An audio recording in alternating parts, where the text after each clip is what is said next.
Mein Name ist Hannah. Ich bin 19 Jahre alt und ich möchte eine Geschichte erzählen, die ich noch nie zuvor mit jemandem geteilt habe.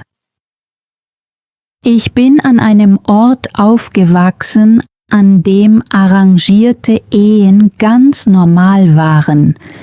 Viele Mädchen in meinem Umfeld heirateten schon in jungen Jahren. Als meine Eltern mir sagten, dass sie einen Ehemann für mich ausgewählt hatten, weinte ich nicht. Ich versuchte, mutig zu sein. Sein Name war Lukas. Meine Eltern sagten, er sei ein guter Mann. Sie vertrauten seiner Familie. Sie glaubten, dass er sich um mich kümmern würde. Also versuchte ich, ihnen zu vertrauen. Aber tief in meinem Inneren hatte ich Angst. Nicht, weil Lukas unfreundlich aussah. Das tat er nicht. Als wir uns trafen, war er höflich. Er sprach leise. Er gab mir nie das Gefühl, klein oder unbedeutend zu sein. Aber er war trotzdem ein Fremder. Und dieser Fremde sollte nun mein Ehemann werden. Ich würde in seinem Haus leben, im selben Zimmer schlafen und ein neues Leben an seiner Seite beginnen. Die Tage vor der Hochzeit waren voller Lärm. Verwandte kamen und gingen. Die Menschen lachten, sangen, machten Fotos und gaben Ratschläge. Alle schienen glücklich zu sein. Doch in meinem Herzen tobte ein stiller Sturm. Nachts, wenn ich allein war, dachte ich an die erste Nacht nach der Hochzeit. Ich hatte viele Dinge von Cousinen und Freundinnen gehört. Manche Geschichten waren schön, manche waren beängstigend, manche Mädchen lächelten nur und schauten weg. Dieses Schweigen machte mir am meisten Angst. Schließlich kam der Hochzeitstag. Ich trug Rot und Gold. Meine Hände waren mit Henna verziert. Alle sagten mir, dass ich wunderschön aussah. Ich lächelte für die Kamera. Doch innerlich fühlte ich mich wie ein kleines Mädchen, das die Kleidung eines anderen trug. Als es Zeit war, das Haus meiner Eltern zu verlassen, weinte meine Mutter. Mein Vater schaute weg, weil er nicht wollte, dass ich seine Tränen sah. Ich umarmte sie ganz fest. Mein Herz fühlte sich schwer an, als ich hinausging. Meine Füße bewegten sich vorwärts, aber ein Teil von mir wollte zurücklaufen. Als wir das Haus von Lukas erreichten, wurde ich freundlich von seiner Familie empfangen. Es gab Lächeln, Süßigkeiten, Gebete und warme Worte. Aber ihre Freundlichkeit konnte die Angst in meinem Inneren nicht vollständig beruhigen. Später, nachdem die Gäste gegangen waren und das Haus still geworden war, brachte man mich in das Zimmer. Sanftes Licht leuchtete neben dem Bett. Rosenblätter waren über die Decke verstreut. Das Zimmer roch nach Blumen und Parfüm. Ich setzte mich vorsichtig auf die Bettkante. Meine Hände lagen in meinem Schoß. Mein Herz schlug so schnell, dass ich dachte, er könnte es hören. Meine Finger zitterten. Meine Lippen fühlten sich trocken an. Ich hielt den Blick gesenkt, weil ich nicht wusste, was mich erwartete. Lukas und ich hatten vor der Hochzeit nur wenige Male miteinander gesprochen. Er war immer respektvoll gewesen, aber heute Abend fühlte sich alles anders an. Dann öffnete sich die Tür. Ich schaute nicht auf. Ich wusste, dass er es war. Er kam langsam herein und schloss die Tür leise. Das Bett bewegte sich leicht, als er sich neben mich setzte, aber er setzte sich nicht zu nah. Für einen Moment herrschte nur Stille. Ich konnte meinen eigenen Atem hören. Dann sprach er: »Hannah«, sagte er sanft, »ich weiß, dass das nicht einfach für dich ist. Ich möchte nichts überstürzen. Wir können zuerst einfach nur reden.« Seine Stimme überraschte mich. Sie war sanft, sie war ruhig. Sie klang nicht wie die Stimme eines Mannes, der etwas von mir erwartete. Sie klang wie die Stimme eines Menschen, der mich verstehen wollte. Langsam schaute ich zu ihm auf. Er lächelte, aber nicht stolz. Er wirkte ebenfalls nervös, fast so, als hätte er Angst, etwas Falsches zu sagen. Das gab mir ein wenig Sicherheit. Er griff nach dem kleinen Tisch und reichte mir ein Glas Wasser. »Trink ein bisschen«, sagte er. Ich nahm das Glas. Unsere Finger berührten sich für einen Augenblick und meine Wangen wurden warm. Er lächelte sanft. »Du musst nicht so schüchtern sein«, sagte er. »Ich bin auch nervös.« Ich schaute ihn überrascht an. »Du bist es.« Er lachte leise. »Sehr nervös«, sagte er. Bevor ich hereingekommen bin, habe ich meinen Cousin gefragt, was ich sagen soll. Er hat nur gelacht und mich allein gelassen. Ich konnte mich nicht zurückhalten. Ich lächelte. Es war nur ein kleines Lächeln, aber es veränderte etwas zwischen uns. Danach begann Lukas zu erzählen. Nicht über ernste Dinge, er erzählte mir lustige Geschichten aus seinem Leben. Er erzählte mir, wie er bei einer Hochzeitsfeier fast seine Schuhe vergessen hätte. Er erzählte mir, dass seine Mutter ihn manchmal immer noch wie ein Kind behandelte. Ich hörte still zu. Er tat nicht so, als wäre er stark oder perfekt. Er war einfach ehrlich, und mit jedem einfachen Wort verschwand ein kleiner Teil meiner Angst.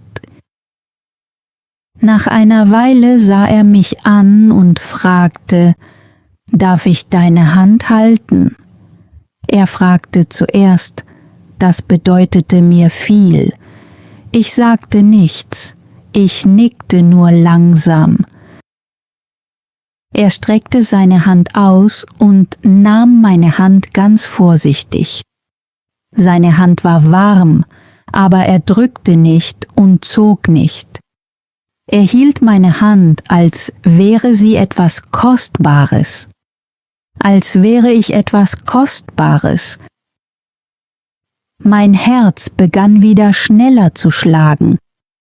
Aber diesmal war es keine Angst. Es war etwas Sanfteres, etwas Sicheres.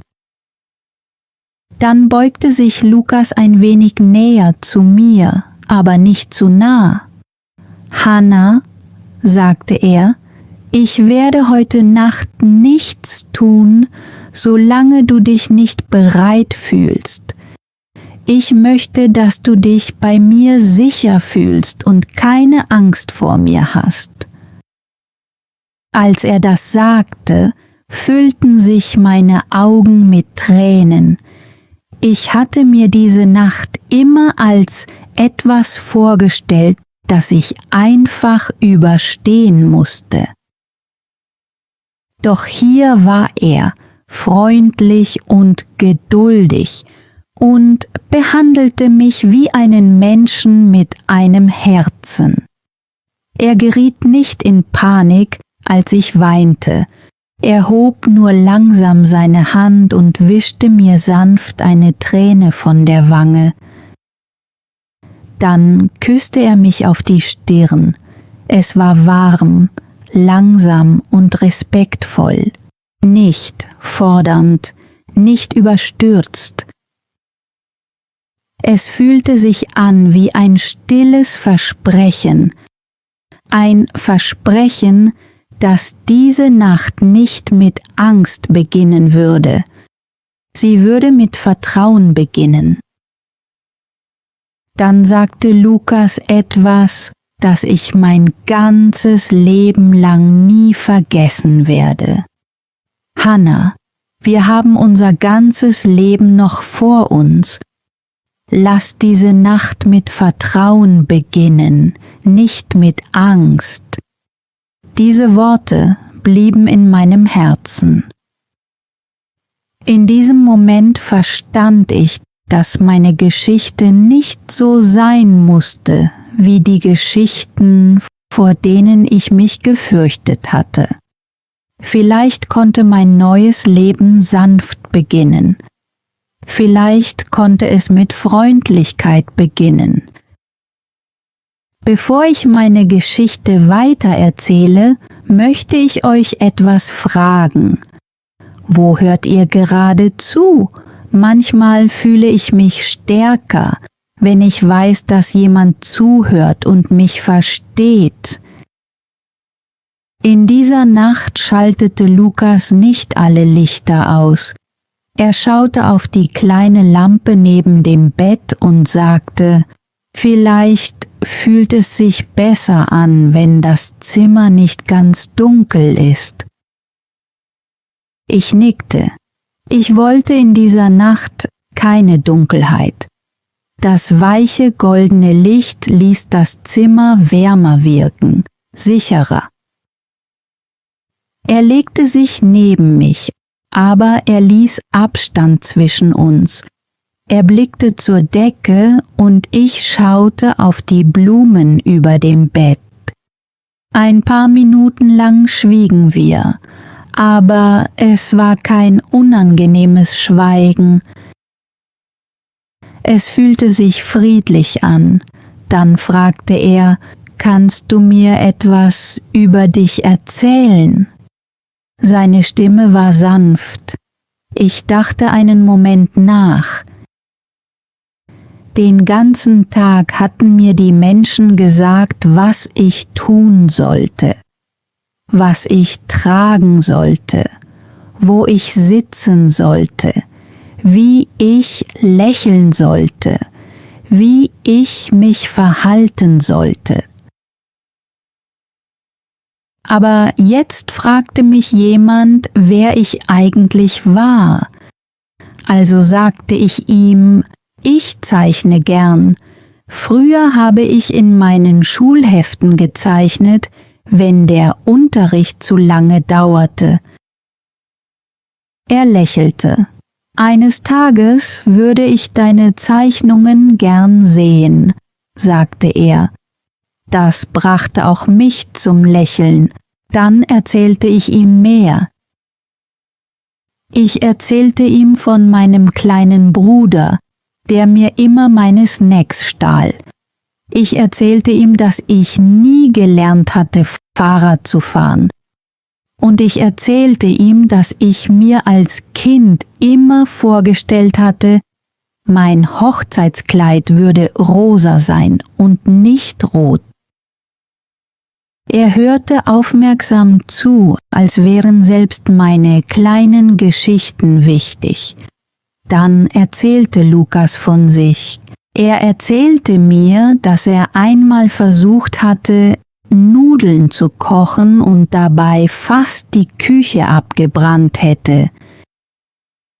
Er erzählte mir, dass seine Mutter ihn immer noch ihr Baby nannte Und er gab sogar zu, dass er noch immer Angst vor Gewittern hatte. Ich lachte leise. Dieses Lachen machte den Raum leichter. Während wir sprachen, blieb seine Hand in meiner Nähe. Er zog mich nicht näher zu sich, er drängte nicht, er ließ den Moment einfach langsam wachsen. Nach einiger Zeit drehte er sich zu mir und fragte, »Darf ich dich in den Arm nehmen? Nur wenn du es möchtest.« Ich sah ihn an. Ich hatte keine Angst mehr, also nickte ich. Er bewegte sich langsam und legte einen Arm vorsichtig um mich. Ich lehnte meinen Kopf an seine Brust und hörte seinen Herzschlag. Er war ruhig und gleichmäßig. Mein Körper, der den ganzen Tag angespannt gewesen war, entspannte sich langsam. Ich hatte das Gefühl, nicht nur in einem neuen Haus zu sein. Ich war in einer neuen Welt. Einer Welt, in der ich sicher war. Wir blieben eine Weile so liegen. Er versuchte nicht mehr zu nehmen, als ich bereit war zu geben. Seine Hand ruhte sanft auf meinem Rücken, nicht mit Druck, sondern mit Fürsorge. Dann flüsterte er, »Hannah, heute Nacht geht es nicht darum, perfekte Eheleute zu sein. Es geht darum, freundlich zueinander zu sein. Es geht darum, dem Herzen des anderen Raum zu geben.« Mir schnürte sich die Kehle vor Rührung zu. Noch nie hatte jemand so mit mir gesprochen. Er sprach nicht über Liebe wie über eine Pflicht. Er sprach über Liebe wie über einen Zufluchtsort. Wieder stiegen mir Tränen in die Augen, aber es waren keine Tränen der Angst. Es waren Tränen der Erleichterung. Ich fühlte mich gesehen. Ich fühlte mich respektiert. Ich hatte nicht mehr das Gefühl, mit einem Fremden allein in diesem Zimmer zu sein. Ich war an der Seite eines Menschen, dem ich wirklich wichtig war. Er verlangte nichts von mir. Er ließ mich einfach ich selbst sein. Und in diesem stillen Moment begann etwas in mir zu wachsen. Vertrauen. Langsam hob ich den Kopf und sah ihn an. Er sah mich bereits an, aber nicht auf eine fordernde Weise. Er war einfach da. Ich beugte mich vor und küsste seine Wange. Er lächelte sanft. Dann fragte er, »Darf ich dich küssen?« Ich nickte. Er kam langsam näher. Der Kuss war sanft und ruhig, wie der erste Regentropfen auf stillem Wasser. Er war nicht überstürzt, er war nicht aufdringlich. Er fühlte sich sicher an. Wir waren beide nervös. Manchmal lachten wir, manchmal wussten wir nicht, was wir sagen sollten.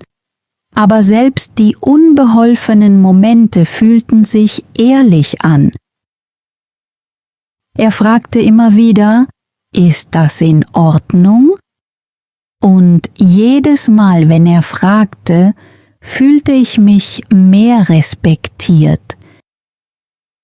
Jedes Mal, wenn ich antwortete, fühlte ich mich mehr als Herrin meiner eigenen Geschichte. Es gab Momente, in denen wir einfach nur Händchen hielten. Momente, in denen wir uns kleine, alberne Dinge zuflüsterten. Momente, in denen die Welt außerhalb des Zimmers verschwand. Als wir schließlich einschliefen, begann das Morgenlicht bereits durch das Fenster zu scheinen. Mein Kopf ruhte nahe an seiner Brust und seine Hand hielt meine. Bevor ich die Augen schloss, flüsterte ich »Danke«. Er antwortete leise, »Du musst mir niemals dafür danken, dass ich sanft zu dir bin. Das ist das, was du verdienst.« In diesem Moment wusste ich es. Ich hatte nicht nur einen Mann geheiratet. Ich hatte jemanden gefunden, der Liebe genauso verstand, wie ich es mir immer erhofft hatte. Ich wachte auf, als ich draußen vor dem Fenster die Vögel singen hörte. Das sanfte Morgenlicht fiel in das Zimmer. Es berührte mein Gesicht wie die Wärme einer liebevollen Hand. Ich öffnete meine Augen nicht sofort. Ich wollte noch ein wenig länger in diesem ruhigen Moment bleiben. Lukas lag noch immer neben mir. Sein Arm lag um mich, aber nicht fest. Sein Atem war ruhig. Ich konnte seinen Herzschlag hören, gleichmäßig und friedlich. Zum ersten Mal seit vielen Tagen fühlte sich mein Körper nicht angespannt an. Ich fühlte Frieden, ich fühlte mich sicher. Als ich schließlich die Augen öffnete, war Lukas bereits wach. Er sah mich mit einem sanften Lächeln an. »Guten Morgen«, sagte er leise. »Guten Morgen«, flüsterte ich. Es gab keine Eile, keinen Druck, kein seltsames Gefühl zwischen uns. Er strich nur eine kleine Haarsträhne aus meinem Gesicht und lächelte. »Du hast im Schlaf so friedlich ausgesehen«, sagte er. Ich wurde wieder schüchtern, aber diesmal fühlte sich diese Schüchternheit nicht beängstigend an. Sie fühlte sich süß an. Wir blieben noch eine Weile liegen und sprachen über kleine Dinge. Er erzählte mir, dass seine Mutter den Tee immer viel zu süß machte. Ich erzählte ihm, dass ich immer einen Socken aus jedem Paar verlor. Wir lachten beide leise. Mit jedem kleinen Lachen wurde das Zimmer wärmer. Nach einer Weile sah Lukas mich an und fragte, »Darf ich dich etwas fragen?« Ich nickte. »Gestern Nacht«, sagte er, »hast du dich bei mir sicher gefühlt?« Ich sah ihn an. Er fragte nicht, ob er mich glücklich gemacht hatte. Er fragte nicht, ob er alles richtig gemacht hatte. Er fragte, ob ich mich sicher gefühlt hatte. Diese Frage sagte mir mehr über ihn als jedes schöne Versprechen. »Ja«, sagte ich leise, »ich habe mich sicherer gefühlt, als ich es jemals für möglich gehalten hätte.« Seine Augen wurden noch sanfter. »Das ist alles, was ich wollte«, sagte er. Dann küsste er mich wieder auf die Stirn. Dieser Morgen verging langsam. Wir standen gemeinsam auf. Lukas zeigte mir, wo sich alles im Haus befand. Die Handtücher, die Tassen, die Schubladen, die Lichtschalter und die Tür zum Garten. Er gab mir nie das Gefühl, eine Fremde in seinem Haus zu sein. Er gab mir das Gefühl, willkommen zu sein. Als ich in die Küche ging, lächelte mich seine Mutter freundlich an. »Wie war deine erste Nacht, Hannah?« fragte sie. Meine Wangen wurden warm. Ich senkte den Blick und lächelte. Sie war liebevoll, sagte ich. Sie fragte nichts weiter. Vielleicht hatte sie es bereits verstanden. Manchmal kann man Frieden im Gesicht eines Menschen sehen. Aus Tagen wurden Wochen. Lukas und ich lernten uns langsam kennen. Er hörte nie auf, sanft zu mir zu sein.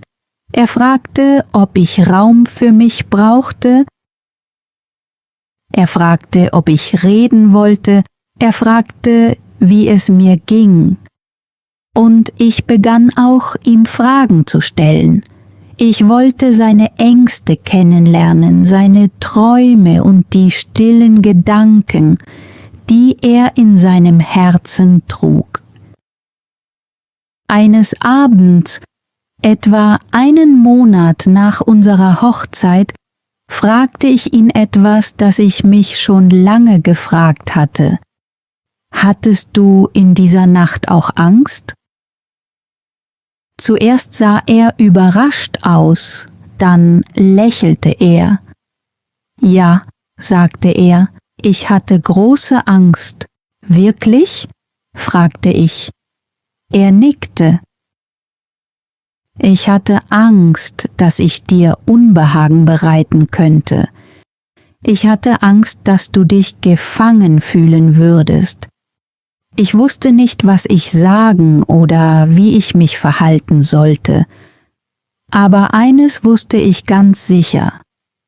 Ich wollte, dass du dich zuerst sicher fühlst. Als er das sagte, füllten sich meine Augen mit Tränen. Keine traurigen Tränen. Es waren die Tränen, die kommen, wenn jemand endlich dein Herz versteht. Wir wurden nicht nach einer einzigen Nacht perfekt. Keine Ehe wird so schnell perfekt. Wir hatten ruhige Abendessen. Wir hatten unbeholfene Momente. Manchmal verstanden wir einander nicht. Manchmal wussten wir nicht, was wir sagen sollten. Aber der Respekt blieb zwischen uns. Und dieser Respekt wurde zu dem Boden, auf dem Liebe wachsen konnte, langsam, sanft, ohne Angst. Viele Menschen glauben, dass es in der ersten Nacht nach der Hochzeit nur um eine Sache geht. Aber ich habe etwas anderes gelernt. Es geht nicht nur um den Körper, es geht um das Herz. Es geht um Vertrauen, es geht um Geduld, es geht um Fürsorge. Es geht darum, ein gemeinsames Leben mit Freundlichkeit zu beginnen und nicht mit Druck.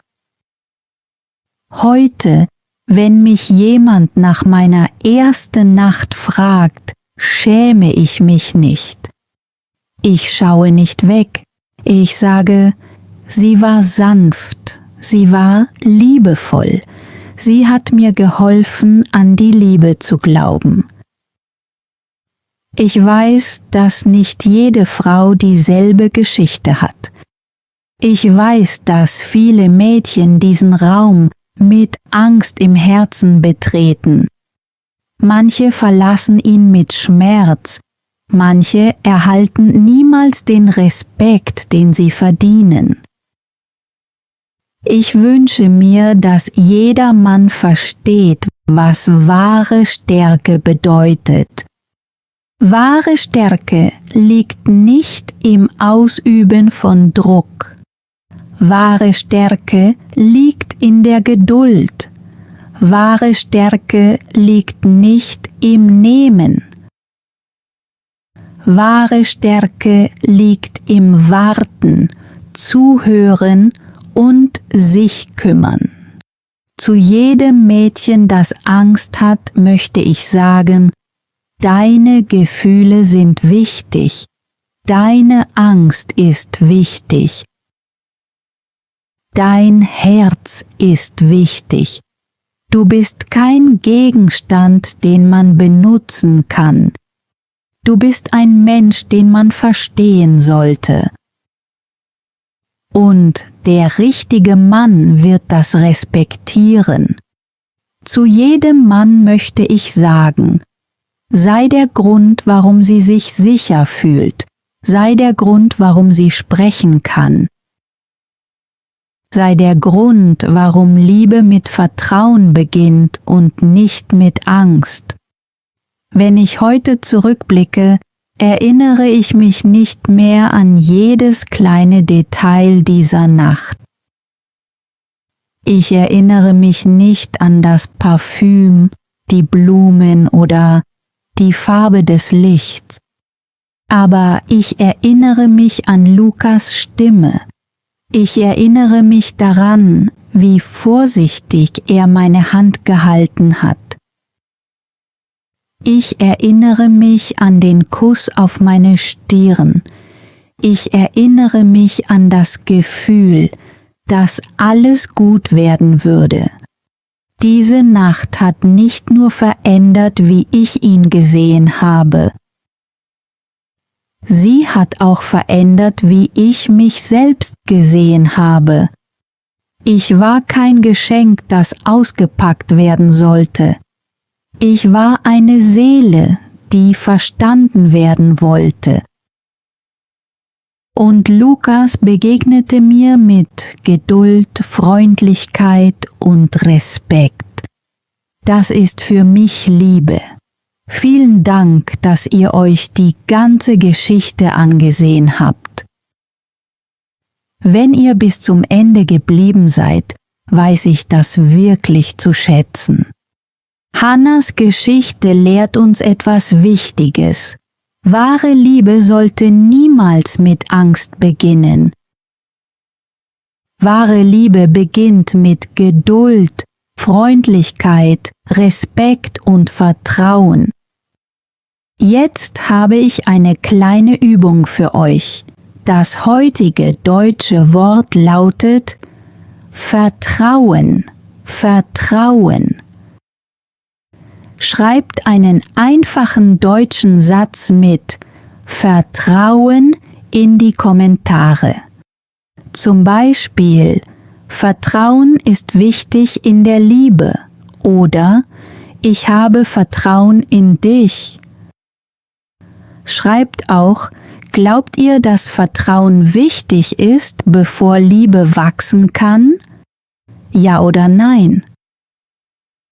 Wenn euch diese Geschichte beim Deutschlernen geholfen hat, dann abonniert bitte German Tales für weitere, einfache deutsche Geschichten.